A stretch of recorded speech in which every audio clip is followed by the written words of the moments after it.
자, 라이널튼 2번 네 번째 강의입니다. 여기까지만 하고 2번은 끝냈을 텐데 조금 더 읽겠습니다. 375쪽에 보면 리버가 다른 그 철학자의 강의를 인용하면서 자신의 입장을 내세우는 조그만 인용문이 나와요. 그게 아주 사상을 요약하고 있어서 제가 한번 읽겠습니다.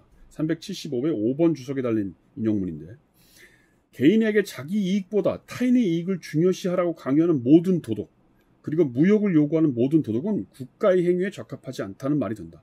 어느 국가도 다른 국가의 이익에 관해 비이기적이 될 권리를 갖고 있지 않다. 빙고, 이거예요. 참 이거 어려운 문제입니다, 이게. 그러니까 나는 사실은 한국의 교회가 혹은 한국의 정치든 뭐 보수주의든 진보주의든 우리가 북한을 생각하거나 아니면 무슨 뭐 중국이나 아니면 다른 무슨 이슬람권의 문화를 생각할 때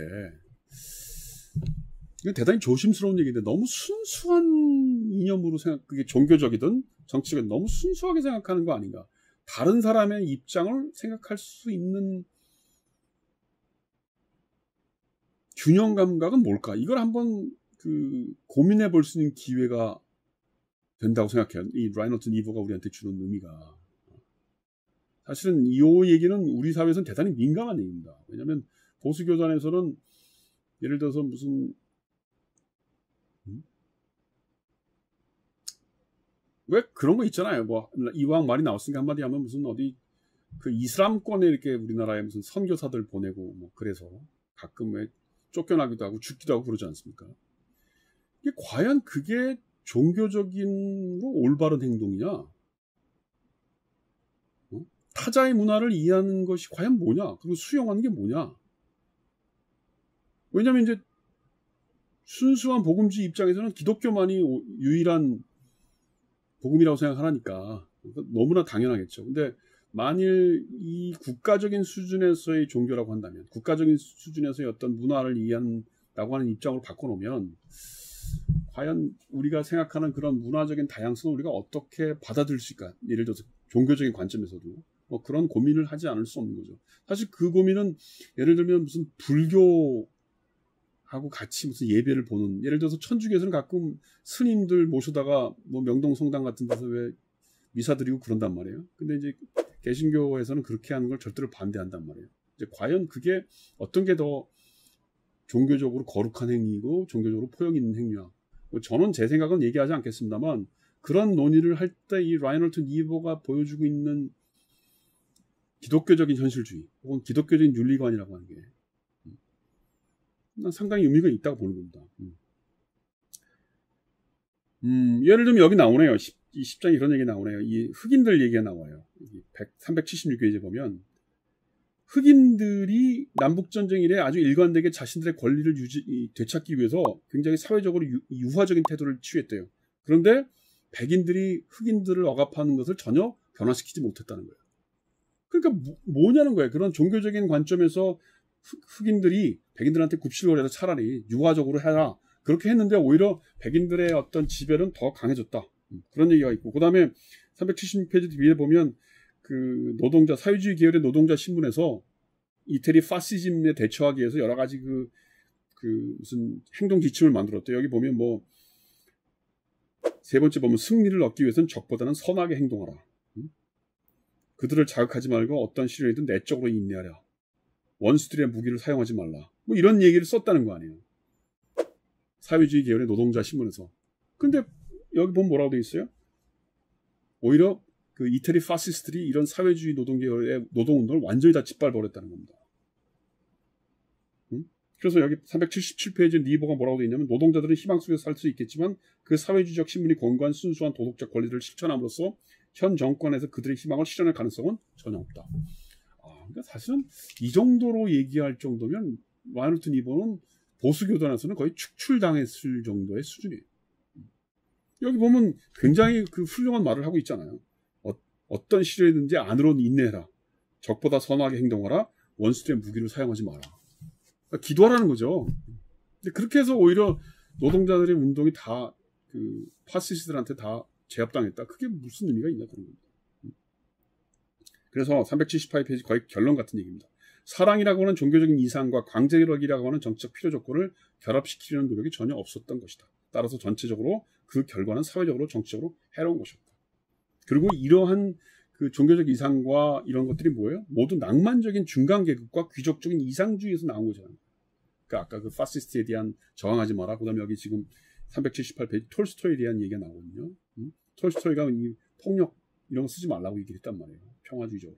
그런데 결국은 러시아의 어떤 그 정치 상황은 훨씬 더 권력주의적인, 폭력주의적인 것도 끝이 났고, 이 톨스토이의 어떤 평화주의적 운동이라는 건 다 실패했다. 그러니까 그게 왜 그런 일이 벌어졌느냐? 그게 일종의 낭만적인 중간 계급 혹은 귀족주의 이상주의라는 겁니다.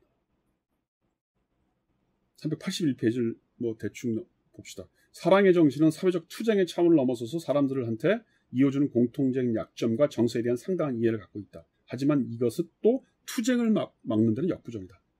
사랑의 정신도 역시 억제와 강제력이라는 수단을 사용할 수밖에 없다. 왜냐하면 이런 수단들을 통해 저항자의 도덕적 능력에 대한 신뢰가 표현되고 이 능력을 줄여주기보다는 확대하는 방향으로 고무되고 경영되기 때문이다. 그래서 380페이지 보면 어느 집단도 순수한 사랑이라는 것을 갖고 있지 않다. 이러한 인간사회의 집단적 이기심은 불가피한 것으로 보아야 한다. 이러한 이기심이 비정상적으로 확장될 경우에는 이에 맞서는 다른 집단들의 이기심에 의해서만 견뎌질 수 있다. 그러니까 내가 이기적으로 된다고 하는 것을 모른다는 거죠. 순수한 종교주의.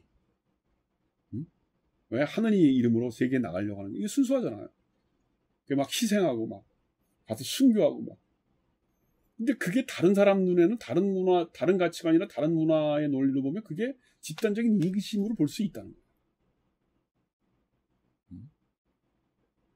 그거는 난 우리나라의 정치인도 마찬가지라고 봐요. 너무 순수한 사람들 있잖아요. 막. 그것도 이쪽에 다른 사람 눈에 보면 그것도 집단의 이기심으로 보는 거죠. 그렇지만 384페이지. 공동체 간의 사회적인 충돌이 아무리 중대하다고 할지라도 개인에 대한 도덕적 훈련의 필요성이 감소하는 건 아니다. 역시 이제 목사님이니까 사회적인 논리가 있고 힘의 균형 논리가 있고 집단 이기심을 집단 이기심으로 억제해야 된다는 그런 어떤 권력 밸런스 오브 파워의 논리는 있지만 그렇다고 해서 자기의 내적인 도덕적 훈련을 개인 수준에서 소홀히 하자는 말은 아니라는 겁니다. 이런 훈련을 380페이지 바로 그 다음 문장입니다. 이런 훈련을 통해 선의지의 감정과 상호 이해하는 태도가 개발되지 않는다면 그 어떤 공동체도 통일과 조화를 달성할 수 없다. 사회적 투쟁의 불가피성과 필연성을 주장하는 정책 현실주의를 그대로 받아들인다고 해도 개인의 맹목적인 이기주의를 견제하고 서로 간의 이해와 협력을 넓혀야 하는 의미가 사라져서는 안 되는 것이다.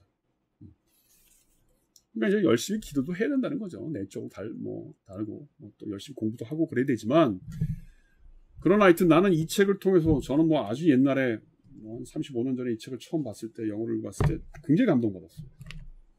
나는 기독교 그러면 나 그냥 하나님의 사랑을 실천하고 뺨 맞으면 다른 뺨도 내주는 뭐 그렇게 기독교의 윤리를 생각을 했는데 그게 아니라는 겁니다. 그래서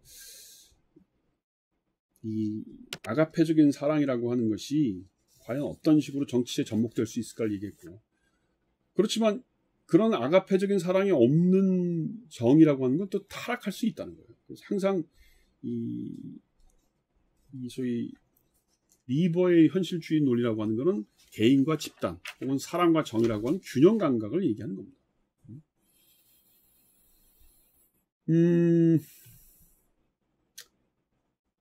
미국 외교정책에 대해서 왜 이게 중요하냐면 당시에는 사실은 윌슨의 이상주의라고 하는 것이 굉장히 판을 쳤던 시대고 그래서 세상이 다 이제 평화가 유지될 거라고 생각했지만 리버는 그때 그러한 윌슨식의 어떤 국제연맹을 통한 평화라고 하는 것은 굉장히 순간적인 것이고 결국 그게 힘의 바탕이 됐기 때문에 그런 거지 인간이 무슨 캉트적인 의미에서 계몽되고 그랬다는 게 아니라는 거예요.